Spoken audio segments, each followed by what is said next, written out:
Siapa bilang medsos punya anak muda? Enggak. Kita bisa kok sebagai orang tua, sebagai orang dewasa, apalagi generasi 80, generasi sebelumnya, justru dengan partisipasi aktif kita ikut medsos, dalam arti kata gini, untuk menggeser algoritma medsos, untuk menggeser konten-konten negatif, apalagi yang konten-konten negatif itu sampai dilihat oleh anak kita.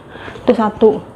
Yang kedua, kita ambil positifnya aja, supaya kita nggak pikun, supaya kita nggak bengong, nggak banyak diamnya.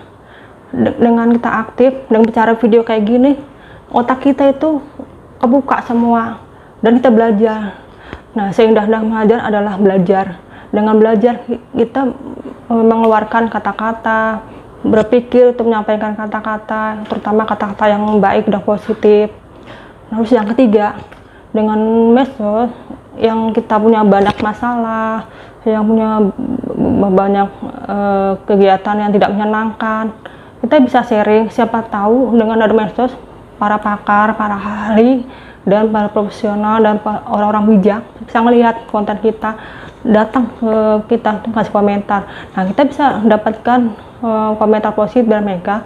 Mudah-mudahan dengan adanya komentar dari mereka, ya kita bisa ngaca, bisa melihat diri kita seakan-akan kita didengarkan oleh mereka. So, kata siapa medsos punya anak muda? Kita boleh kok, nggak ada yang ngelarang. Lagi pula medsos juga tidak membatasi umur, minimal remaja sampai orang dewasa juga bisa.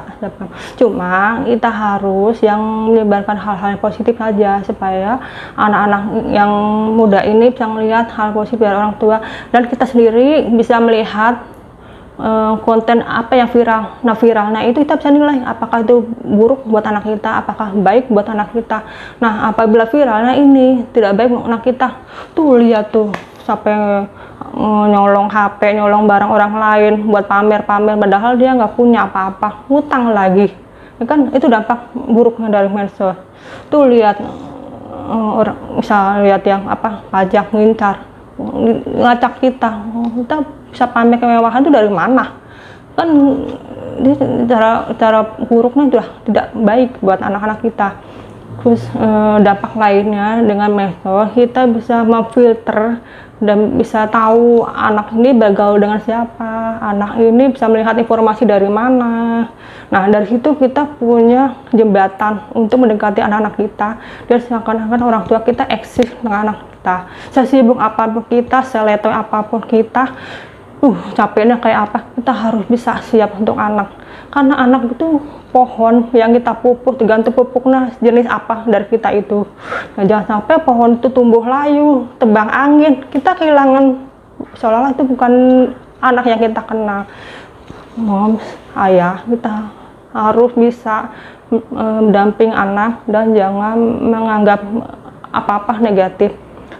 Yuk kita partisipasi aktif untuk menggeser algoritma yang dampaknya negatif ke anak-anak kita, bahkan cucu kita nanti.